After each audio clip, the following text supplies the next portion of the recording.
I needed a top to go with my new leggings, so I made one. And the fact that I can wear it with any other piece is an added bonus.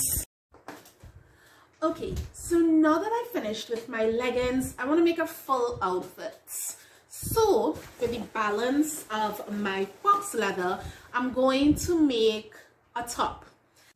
So again, I have to pay attention to how my fabric stretches, and it is a one-way stretch, so it only stretches widthways. So I'm going to fold my fabric in half, right side facing right side. And for this, I am going to go down 12 inches because I'm not going to fold this in half or anything like that. So I'm just going to mark this 12-inch off and measure out that 12 inches again, so I can draw a line to be able to cut along. All right. So I'm going to fold my fabric in half, right side facing right side. So this is going to be my top piece right here, as you can see, like that.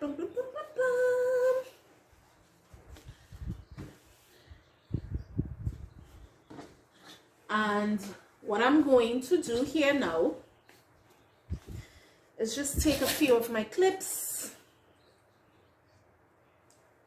and then I'm going to go to my machine and run a stitch. So my original plan was to stitch the ends shut, create something like a nice little tube top something, and then create the flare effect at the bottom. But then I realized I am not in the mood with this fox leather to fight to put this thing on like a top. So I'm going to be using a jacket zipper for the rest of this project, so that it'll be easy for me to get in and out of this top without any hassle. So the zipper is going to be the last thing I put on. The next part of this would be to add the effects. To create the flared effect of my top, I'm going to go the full length of my fabric. And I'm using the full length of my fabric because to create the flared part, you need it to be twice the length of your actual tube top aspect of your top. The reason why it's twice the length is because you want to give yourself enough length to be able to gather and give it a pleated look. Right here, I'm measuring down the length I want that flared aspect to be. You can give yourself a nice little measure and see how long you want your flared piece to be. But for me, it's going to measure down 10 inches. Out of that 10 inches, 1 inch is going to be for seam allowance, where I am going to attach the flared part to the tube top part. Now, because this is going to be a very long piece I'm working with, I'm going to go the full length, measuring down that 10 inches all the way till the next end. And then I'm just going to use that to get a nice straight line that I can then cut my piece out. All right, so with my piece ready, I'm leaving it open. What I need to do is identify my midpoint on the upper part of the top, which is this. I'm going to take a marker because chalk is not showing, and I'm just going to mark it. I can actually see that centerpiece there, right? So I marked the midpoint on that. And with the piece that I'm going to attach, I'm going to fold that in half as well. And I'm going to identify the midpoint on this as well, so that I can line up the midpoints and I would know where it is.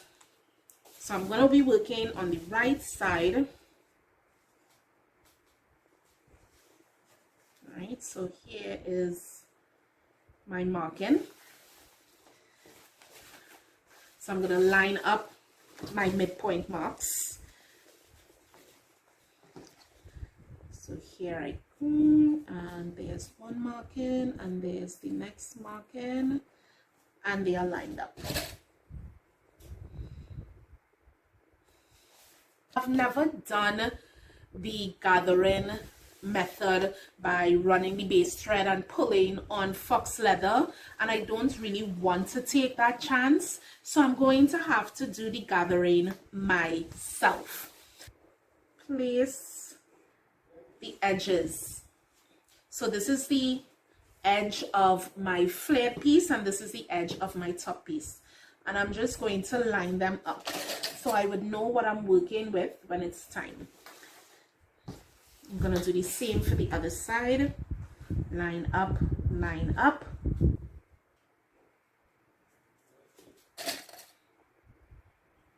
Okay, so right now I have my both right sides facing each other, and I'm going to start gathering by hand. Now I see some people using forks, and they use the fork and they roll and they go forward, but I'm going to try to do this myself. I'm just making something like pleats, and then I'm clipping it in place. Pleats. Okay, you'll notice that I'm making a fold. So it's like I'm pulling it and then folding it like that. Okay, so once you've finished pleating and you have the piece pleated to the length of the top itself, you can go to your... So here's a tip to make sure what you have on one side you have reflected on the next. What I did was measure the pleat distance. So this fold here is my first pleat. I took my ruler and I measured the length of the first pleat to the end of the second pleat, which is this pleat here. And that measured out to be about a 4.5 inches distance. So I went across on this end, and I did that. I placed it at 4.5, and once I had the line, I created the fold up to the mark, the point of the ruler here, and that was how I got the measurement. And that is what I did throughout. Measure the next pleats, measure the distance to the next pleats, and that is what I did throughout on this side, and that is how I got a mirrored effect.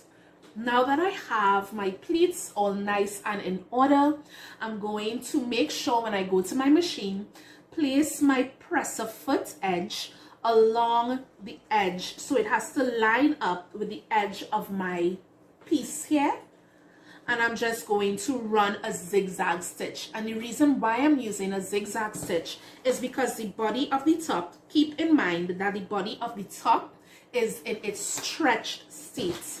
So I'm gonna go to my machine, come back, and we can get started with the second part, which is adding the zipper. All right, so here is the top with all the pleats and everything in order and in gear. So now, remember I said, because I want to get in and out of this top very easily, I'll be using a jacket zipper to bring it all together. So the first thing I'm going to do, I already have my edges, so this is actually going to be the back with the zipper. It's going to be back of the top, right? I already went ahead and hemmed all my ends here at the top and at the bottom. So now it's time to attach the zipper. So you want to get your pins for this one because the craft clips aren't going to work here. So the first thing you want to do is just fold in the raw edge of this just a tad, and then you want to take your pin and pin that in place. Be careful at the bottom, it's gonna be a bit hard because of the little piece at the bottom there. And you're just going to do that throughout. You're going to fold in that raw edge, take a pin, okay, fold in the raw edge, take a pin, and pin that into place. Alright, so here it is, zipped and in place. You would notice that I have excess zipper here. Now I'm not going to touch that just yet. I'm not going to cut it accordingly just yet. I want to run my stitch and make sure that everything runs evenly. Now after pinning the zipper into place, I went and tried it on, and as you can see, there are some clips at the top here. I made some adjustments. I found that the top was still a bit long and it was easier to shorten the length at the top than it would be at the bottom. So I just fold it in, let me see, I fold it in a bit more at the top there, and I just place these clips so that I can go in with a stitch later on. But for now, this is how the zipper looks. So let me show you. Let me give it a test. See? And it opens out and I can easily get into my top and then zip it back up. So I'm going to go to my machine, run my stitch, and then come back and show you, because you may be using a zipper that is longer than your garment, and you're going to have to make sure that when you cut the zipper, you're able to fold it and stitch it off to make sure that your zipper doesn't run. Alright, so I have the zipper all attached and ready.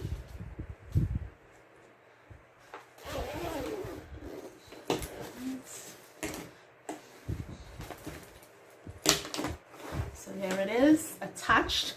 Now I'm going to deal with the excess. So for this, I'm going to pull my zipper down, and I'm going to cut. I'm going to get one of my other scissors for this one. So I'm going to hold the zipper evenly and then take my scissor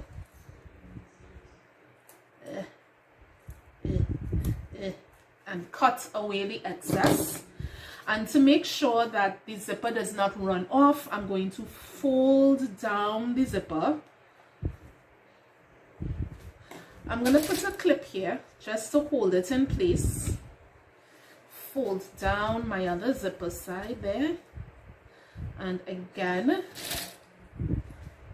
clip that in place there. And then I'm going to go to my sewing machine and just run a stitch along the side here, which is going to hold that zipper in place. And once I zip, the zipper cannot run off. It's going to lock in place right there. Alright, so I'm just going to run my stitch along there, and while I'm at the machine running my stitch along the side of the zipper to hold it in place there, I'm also going to go around the top here and create the length that I'm looking for. And that'll be it. Unless I try it on and decide to add some straps to it. I'm not too sure, but we'll see. But basically, that is it. And here it is, the finished results. I decided to go in with those straps to give extra support, and I also added some tie straps to the front just to give it an extra pop. I really love the way this turned out. So guys, I hope you enjoyed the video and my tips were helpful. Till next time, deuces.